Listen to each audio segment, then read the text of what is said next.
The front looks like an Outlander. The side looks like an Outlander, but this one has a secret. It's a PHEV!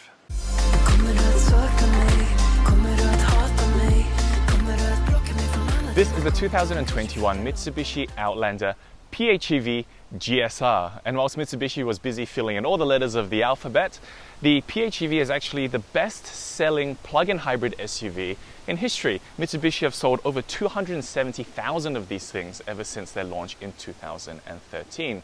And that timing is quite important because 2013 was 8 years ago, and back then no one had really heard of plug-in hybrids, and electric cars had only started entering the market.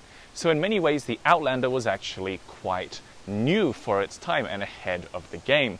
But nowadays that is very different, and the Outlander faces a lot more competition.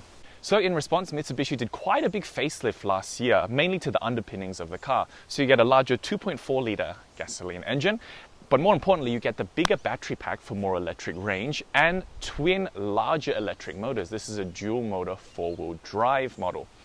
Climbing on board, the word I'd use to describe the interior would probably be functional. It's not going to set your soul on fire, but we are working with quite an old design. This generation of Outlander is 8 years old, but Mitsubishi have done their best to keep it up to date. So you've got the new steering wheel, new infotainment, and a HVAC control, so it doesn't feel that out of date. Let's start with the infotainment system. This is an 8-inch unit, and it is really easy to use. So when I first got the car, within a minute, I had Bluetooth paired and Apple CarPlay ready to go. And it's also been very stable throughout the time I've had the car. Not once has it dropped out or given me problems, so that is excellent. The only thing I would love is a volume knob, so they've gone for touch-sensitive controls on the head unit. Now, let's get to the real exciting stuff, which is this center console. It is an absolute nerd fest, so I hope you're sitting down because I'm going to bring you through all of it. Let's start with the gear shifter. So this is a shift by wire. It's also a monopod design, so it always stays and comes back into the center. To shift to reverse, it's right and up, right and down for drive. And you've also got B mode, which is adjustable by the pedals. That's regenerative braking, and you can adjust the level or the intensity of that. So when you take a foot off the accelerator, the car can begin to slow down, which would put that energy back into the batteries. Below that, you've got a button that says Save Charge. That toggles through 3 modes. You've got normal, so the car will prioritize using battery power. And then once it is depleted, it will start the engine. The only other time it uses the engine is if you put full throttle and you need extra power. Save means that it will try and save the amount of battery that's left on it. So it'll use a bit of battery and then it'll turn on the engine to get it back up to what it was, and it will continue that cycle essentially to keep the battery at the current level. And you've got charge, which is pretty self-explanatory. It will keep the petrol engine on to actually charge the battery as well. So you don't have to plug it into a wall socket, but of course you're going to use petrol. Okay, chode test time. So people familiar with the channel will know this is when I use a thick 1-liter Gatorade bottle to really test out cabin storage. So on the driver's door card, no. In the center console, no. Oh, there is an insert. Will it fit? Still no. Armrest, no. How about the glove box? Glove box, yes, but that's only 1 out of 4, so unfortunately the Outlander gets a fail. Also, these seats are incredibly comfortable. They're very well bolstered, and they have my favorite combination of materials with this suede fabric-like material and a combination of this leather or leatherette stitching as well. And I think it's the best of both worlds. The bit where you're actually sitting on is nice and soft and feels like fabric, but this leather and this contrasting stitching makes it look very nice. And for longer journeys, it is very comfortable. The Outlander has always been known for having a lot of space, and the PHEV is no different. I've got the driver's seat set for my driving position. I'm 6'3" or 190 centimeters for new viewers. Essentially, it is as far back and as low as it will go. And even then, I still have enough space. I have enough knee room, good amount of toe room, and headroom. I've got just about 1 centimeter left before my head touches the roof liner. In terms of the floor, it is a bit higher than it would be in the petrol-based Outlander because they've got to accommodate for the additional batteries. Mitsubishi have also gone for stadium-style seating, which means the rear seats are set quite a bit higher than the front seats, which gives passengers a better view at the front. In terms of materials, there's more of that. Rear seat passengers do get 2 USB ports to keep their devices charged, which is nice. 2 rear air vents as well. The bottle holders in the doors can hold a average size water bottle. The seats themselves, they've got the same nice suede and leather-like material, albeit it is a bit flat on the bench, but it does mean you can sit 3 people because the Outlander is quite wide. The only problem with doing so is that, as you can see, this middle seat passenger has to deal with this very high buckle. And you can't push it down as well or hide it. It's stuck in that position. So unless your middle passenger is that wide, they're going to have to deal with this, and it's not comfortable, especially for a longer journey. The rear seats do also recline, and they recline quite far, which is good. And as expected, a center armrest with 2 additional cup holders.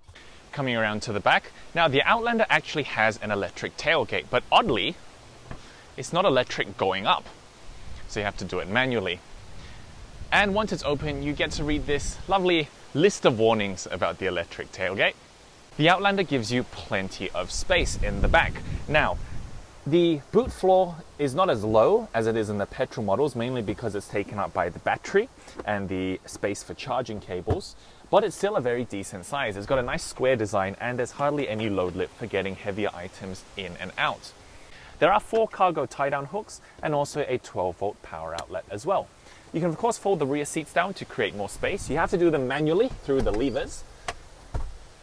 But once they're down, you have plenty of space. Now, because of the battery pack, the seats don't fold completely flat, but once again, there is no lip, so you can slide heavier items through to the second row. Now, there is a button to close it electronically. It's just really slow.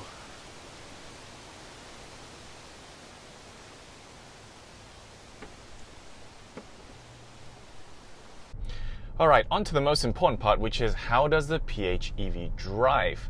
Well, let's start with the electric component first. So there's a 13.8 kilowatt hour battery.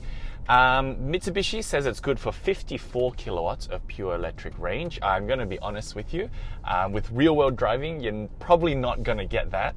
I did some testing with a full battery, and in real world conditions, a bit of freeway driving, a bit of in the city driving with the air condition turned on, I got about 30 to 35 before the battery was completely depleted. So you're going to get a decent figure, more than enough to get most people to work or to the shops, but getting 54 kilometers will be quite tough. Part of the facelift was also the 2 larger electric motors, and they do make a big difference. It's got quite a decent punch on pure EV driving, and because it's electric, you get all the torques from 0 RPM. So things like pulling out of intersections or into roundabouts where you've got that instant punch, it really helps with day-to-day drivability. Combined power figures is 157 kilowatts of power and 332 newton meters of torque, which for a family SUV is plenty of punch. And the Outlander PHEV is the fastest version of the Outlander. This is why the GSR model is reserved for this powertrain. When the battery runs out of juice, it can do one of 2 things. So first, it goes into a series parallel system, which is my preferred option. Essentially, the petrol engine just acts as a generator to make electricity and charges the batteries. What that means is that the car is driven purely by the electric motors. So the engine stays pretty much on idle unless you're really accelerating, and you get that smooth sort of experience with the electric motors. You've also got that instant torque. The other thing it can do is go into a parallel hybrid system where the petrol engine and the electric motors are working together to drive the car. That's generally used for if you're in charge mode, also if you're really flooring it, so to get the maximum amount of power, but it can get quite loud because it is driven through a CVT gearbox. Let's talk about the Bilstein suspension setup. So, the thing about the Outlander PHEV is that when you add hundreds of kilograms of batteries on them, it does affect the vehicle's handling. And one of the complaints of the previous generation is Mitsubishi didn't do enough suspension work, so it really felt that extra weight. This Bilstein setup is very good.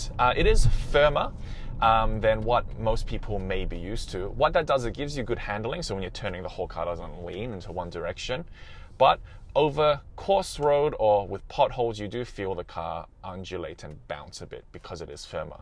What that does mean though is you don't feel the immense weight of the batteries. In fact, if you didn't tell people that the car was hundreds of kilograms heavier, I'm sure most people would have no clue. The steering is the only thing that I'd like adjusted in the Outlander. It's very light, and I mean very light, which is good for city driving, but it doesn't firm up as much as I would prefer when you're driving quickly. So when you're on the freeway doing 100 kilometers an hour, having the steering so light is a little unnerving.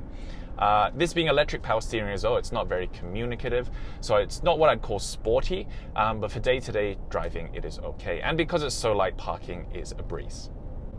In terms of fuel consumption, now Mitsubishi quote 1.9 liters per 100 kilometers. You have to remember that the first 54 kilometers of that quote is pure electric, so that's why the number can be a little off.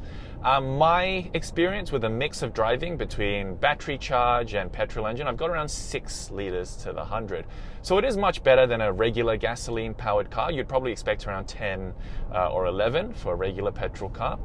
But if you're buying it purely for fuel savings, you're going to have to drive it a long time before you'll see those benefits. Think of the PHEV as essentially an electric car with a petrol generator. The benefit of that, it is also much faster than a regular Outlander, so you could almost think of it as the performance version as well. What do you think of the Outlander? As always, let us know in the comments. Make sure to subscribe to keep up to date with the latest reviews, and hit the notification bell so you're notified when I upload. And as always, drive safe, and I'll see you in the next one.